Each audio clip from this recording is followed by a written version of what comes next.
Welcome to the Johnny Ward Radio Show. Have you sure you passed your driving test? Don't be so bloody rude. You nutter. Oh, the smell of heather in the Highlands. Whoa. David, believe in yourself. You're faster than a kangaroo, boy. Boom, chicka boom, boom, boom. That is lovely. That is terrific. Hold on tight. We're just entering orbit. God, it's bloody cold up here, isn't it? To think that a human being invented the toaster. Clever. Very, very clever, man. Through each decade, man grows an extra hair on his big toe. On his big toe, you bloody lunatic.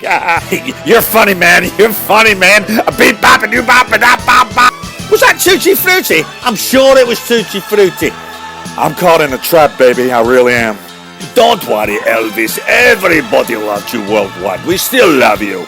I am high up in space in the lunar module, having pie and mash. Where's the pepper? bloody lunatics, you lot. Speak for yourself, you nasty little cretin. High in the Highlands with the breeze blowing safely up my kilt.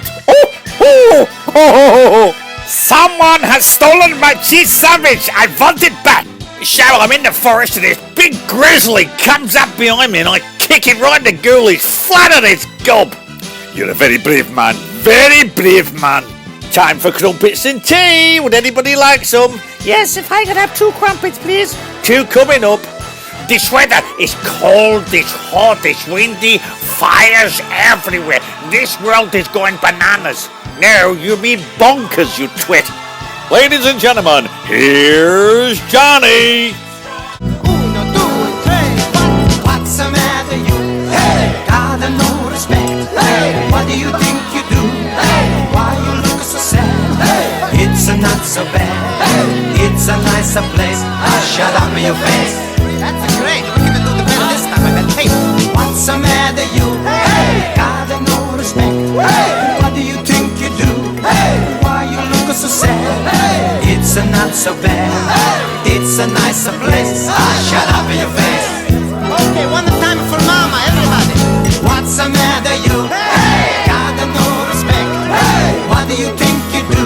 Hey, why you look so sad? Hey, it's not so bad. Hey, it's a nicer place. Shut up in your face. Ladies and gentlemen, welcome to the Johnny Ward Radio Show. Yes, what a week it's been. Wimbledon, 20-year-old Carlos Alcaraz is the new Wimbledon men's champion. Fantastic. Also, we've got the Women's World Cup coming up. Also, we've got activists on the road gluing themselves to the floor. I'm sure David the activist will ring us up. And a host of guests here in the Johnny Ward Radio Show. The studios are at the top at the Ritz Hotel in the heart of London. What a place to be. Line 1, who's calling? Hello there, Johnny. It's Angie Postecoglou. That's I can't even say it properly. I'm the new Tottenham Hotspur manager, and I thought I'd give you a call. Oh, thank you very much, Angie. Yes, you said you was going to call us. How are things going at the moment? Yes, things are going quite well. You know, I'm looking back into the old archives of the club. And you know, Johnny, this club has been built on great players like your double captain, I think, in the 60s, Dave Ockeye. I mean, what a player he was. I believe he played for Ireland on many occasions. Also, the great the goalkeeper who was a legend here and still is. I saw him the other day, and that was Pat Jenkins, who I believe played many, many games for Scotland, even in the World Cup. Well, it's nice to see that you're doing your own work, Angie. No, that's all right if you want to call me Post or, you know, whatever you want to call me, John. I'm here to do a job. I'm here to gel this team together. I'm here to get this team up. It's always nice to be here at White Hart Lane. I was in the training ground the other day in Enfield. I took over. I know a lot of the players here and the wives have got dogs, these little poodle dogs. Well, I brought over, it's a different place in Australia, in Perth, where I come from, and I brought over with me my 2 kangaroos, which I will be walking down around the area where I live. You'll be walking kangaroos. Are they safe? They won't attack no one? No, they're like bouncer security guards for me. You know, you put a couple of gloves on them and they'll punch anyone's lights out. And in the training facilities in Enfield, it's always nice to bump into old players like Rosie Ardiles, who won the World Cup for, I think it was Brazil back in 1922. It's always nice to see him there, and he gives me some good advice for the club. And Angie, have you spoken to the chairman yet? Yes, I have, John. I spoke to Mr. Levi on Thursday, and he said to me that he's going to try his best. And I did say to him while I was there, John, because it was bugging me. No, you've got to say things. If you no, that's what I really thought, and I did tell him that he looked like Donald Pleasance, the actor in The Great Escape on the television years ago. Yes, when you think about it, yes, he does look like Donald Pleasance, doesn't he? And what would you say, Andrew, is the most important thing now you're Spurs manager that you have to do in the dressing room when you get all the players together? Well, I did have them all together last week, all 40 of them, all the youth team and everything. And the idea was to get them how to say my name, Postecoglou. And it was very, very hard. Most of them couldn't say my name, but that's not a problem. And I just said, call me, actually, Harry Kane came up with this idea because he couldn't say, he's got no chance of saying my name. So he just said to everyone, we'll just call him Boss, which is fine with me, Johnny, fine with me. I come from Perth and it's a lovely place and it's hot, not like over here in England. As you know, Johnny, I just rung up for a couple of minutes. No, that's fine. Thank you very, very much for ringing up. Is it important where you got to go now? Yes, I've got to meet one of the old captains from years ago, and he's loved by the Crowns, and that's Stevie Ferryman, who's a lovely guy, and I spoke to him for 2 or 3 hours. But I've got to go now, Johnny. But hopefully I can ring you in the future, or you can ring me. Ladies and gentlemen, thank you very, very much, Angie the boss of Tottenham Hotspur Football Club. Thank you very much. Thank you very much. Line 2, who is that? Hello, John. Oh, hello, Roger. How are you? Well, not very well, John, actually. Ladies and gentlemen, this is Roger. Roger did live in a flat in Hackney. Actually, John, I'd rather you call me Roger from Hackney. That's my roots. Okay, I will do, but he does live in Windsor. He was given at Frogmorton Cottage when the other couple moved out, and King Charles has been so upset lately that he has adopted Roger, and Roger is, I believe now, second in line to the throne. That's right, John. Yes, I will be king one day. Well, what type of trouble have you had? What's going on? Well, do you remember the ginger fella that lived here with his wife? Yeah, of course I do. Yes, I won't say. No, we won't say it. But they came round again. He found out that he's not the prince no more, and I'm now Prince Roger. Are you Prince Roger now? That's amazing. You lived in a flat in Hackney a couple of weeks ago, didn't you? No, you're second in line to the throne. I know. It's a dream come true. But he started. He tried to get in Frogmorton Cottage, and I wouldn't let him, and he said it's our house, and I said I'm afraid not. I said I'm second in line to the throne. When I said I'm second in line to the throne, he went berserk. He really did. He said, I need to get back in there. I've got some stuff in there, and I said, no, well, you can't. It's all my stuff now. Whatever was in there is gone, And anyway, it ended up I had a tussle with him, and we fell on the floor together, and I thought I'll try and resolve this. So what I did, Johnny, I told you that I wrote Don't Look Back in Anger for Oasis. Yeah, you told us that before. And the Beatles song, Get Back. Yes, and I wrote loads of songs for people, but they've not paid me. They've not... Get to the point, please, Roger.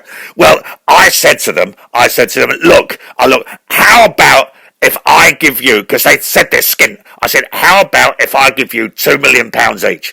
Well, they stopped, their faces lit up, and I've never seen a change in people like it in my life. So I gave them 2 cheques each, 2 for the lady and 2 for the man with the ginger hair, and off they went. But I've got to tell you, Johnny, that I still haven't got the money for all these. What are you doing giving them cheques? Well, they're dud ones. They're not going to go through. They're forgeries. They're not forgeries, but the money just won't go through because I've not got it. But I had to get them out of Frogmorton Cottage. And I went to see Prince Charles after, and he said, don't worry, we're going to get top security there in the gates, and they're never going to get in there again. Well, that's an amazing story. And Roger, well done for sticking up for yourself. Ladies and gentlemen, that is Roger. He's from Windsor, who lives in Frogmorton Cottage. Thank you, Roger. Have a good week. And now, ladies and gentlemen, over to our favourite man, Boomer, who runs a bar in the House of Commons. Hi, Boomer. How are you? Thank you very much, Johnny.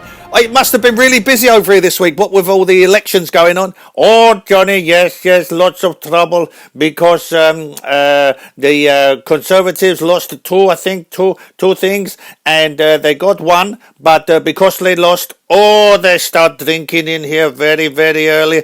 Like I said, the women drank on the floor, and I have to try to get them up. I thought I won't call the coppers. I just lift them and put them in the sleepy hotel, which is downstairs. Oh, there was one. I think a conservative girl, Johnny. She got so drunk. She was dancing on the dance floor, the music, and she spun around so many times that she lost herself and she bashed into a statue and they crashed to the floor. But what I've done today, Johnny, because it was a nice day yesterday, I got a boat out on the Thames, and all the drunk ones, I put them on the boat, said, here you are, get some nice air down your lungs, and I probably put about 40 or 50 of them on the boat, down the Thames to Henley-on-Thames, come back, 3 hours, they're all asleep, but I stocked the boat up with all alcohol and whiskies and the mad drink that all the women drink. I can't think what it's called now, Prosecco, that's it, turns them into nutters. But they drank all that, and yes, after the Prosecco, they get off, and we are ready tonight for, we got Craig David coming down here to sing in the House of Parliament.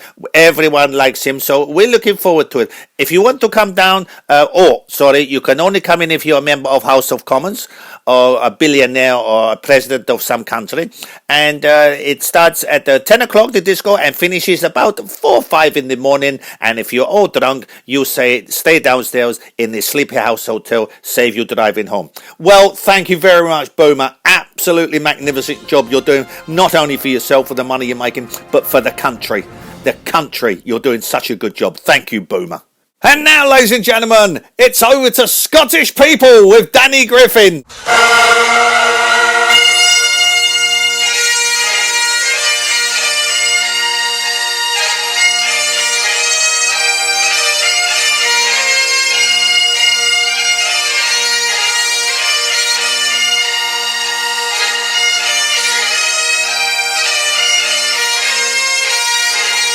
Danny, you've got a great story this week.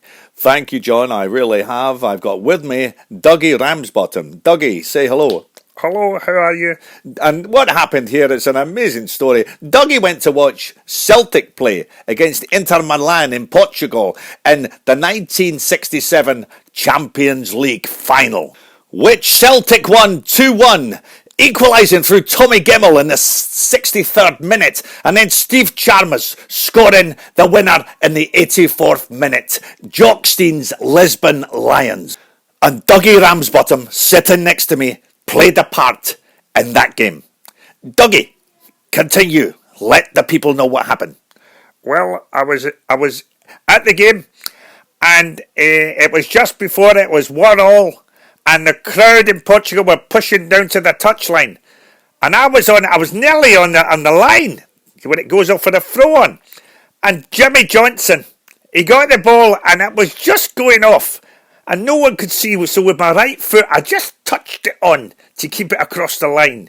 If I'd not done that, the ball would have been off and it would have been a throw on. But I just touched it on. The linesman didn't see it, and then we Jimmy Johnson played the ball back to Stevie Chalmers, who scored the winner. So I played a part of that game. I was part of the Lisbon Lions. I should be in the lineup, but I'd never been mentioned. Never been mentioned, Danny. Well, I've looked at all the profiles. I've looked at I've looked at the footage. I've looked at that footage, and I just can't see your foot. That's the main thing. I know that I've done it, so I class myself as one of the Lisbon Lions. But what happened after that? After you received it? You got so drunk, apparently. Yes, this is the story. I was 20 years old, and I only got back to Scotland 4 days ago. I'm now 76. My God, that's an amazing story. And what happened? Well, I woke up the next day, and I don't know what happened, whether I hit my head or what. But I was speaking Portuguese, and I didn't know what was. And I just stayed there. I met a girlfriend. I got married. I've got 16 children over there. I've got about 15 grandchildren. My God! And you did not know nothing about this? No, I was speaking Portuguese. And what happened? What finally happened, Dougie? You won't believe it. About 4 days ago, I woke up and I'm speaking Scottish again. And I'm looking at all the family around me, and they say to me, "Why are you speaking Scottish?" I couldn't understand them. Nothing. I couldn't understand a word they were saying. And all the grandchildren, I thought, hang on a minute, I've got to get back to Glasgow. And I went back home. This is amazing, this next bit. This is amazing.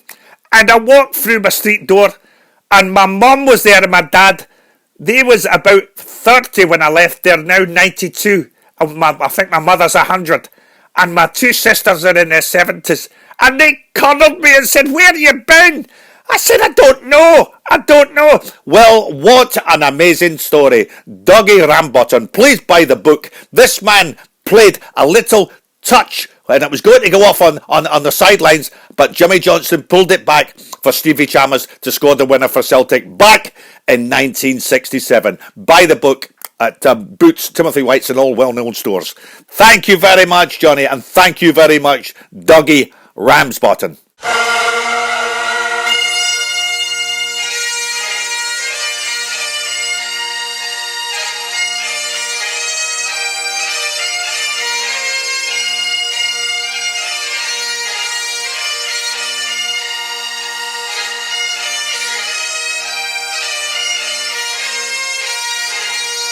Line 3, who is it? Oh, hello, John. Oh no, it's David the activist. David, what have you been up to? Oh, John, you won't be... The thing with David, ladies and gentlemen, he is an activist, or he was an activist, but he works for the government now, but they don't know that he was an activist. So carry on, David. Oh, John, you won't believe what happened. Yesterday I was in my car, right? It was my mum's birthday, right? She was 86, and as I've got to go down the road, there's a big traffic jam and everything, and it's all these oil protesters, activists like me, and they blocked all the road up. Well, John, I don't normally lose my temper, but I was bloody late. My mum was having all the house party round there and everything, and I got out the car, John. I lost my Oh, you didn't? How can an activist grab an activist? That's what I've done, John. I got this bloke, I don't know, he's about 20 from university, a big long moustache, and I got him and I dragged him by, and I was shouting, "It's my mum's birthday," and he said, "What about the world?" I said, "F the world." Oh dear. Oh, David, you're a spy, you're an activist. You've got to sort yourself out. No, I'm going to. Anyway, the coppers come and they nicked me, and I got charged with grievous bodily harm, and they put me in the nick for I missed my mum's birthday party, John. Oh, it was a bloody mess. And what happened in the end? Have you been charged? No, the activist who I dragged along the floor was my teacher at school, and he said, "Oh, David, I didn't recognise you." He said, "You've changed, you've got no hair." I said, "I know, and you got a long beard." And they let me off, but I'm so pleased. But and what about your mum's birthday? Oh, I'm going round there today, but all right, I've got to go now, John. We're getting the cake ready. That's David the activist, ladies and gentlemen. Thank you very much, David. Ladies and gentlemen, I'm afraid it's the end of the Johnny Wald Radio Show. Thank you for listening. I'm going to put this show onto Twitter. It will lead a link onto YouTube, and please watch the show next week. And what I always say every week, ladies and gentlemen, is shut up your face! 1, 2, 3, 4. What's the matter, you? Hey, gotta no respect. Hey, what do you think you do? Hey, why you look so sad? Hey, it's not so bad. Hey, it's a nicer place. Shut up your face. That's great. We're gonna do the best this time with that tape. What's the matter, you? Hey, gotta no respect. Hey, what do you think you do? Hey, why you look so sad? Hey, it's not so bad. Hey, it's a nicer place. Shut up your face. Okay, one time for mama, everybody. What's the matter, you?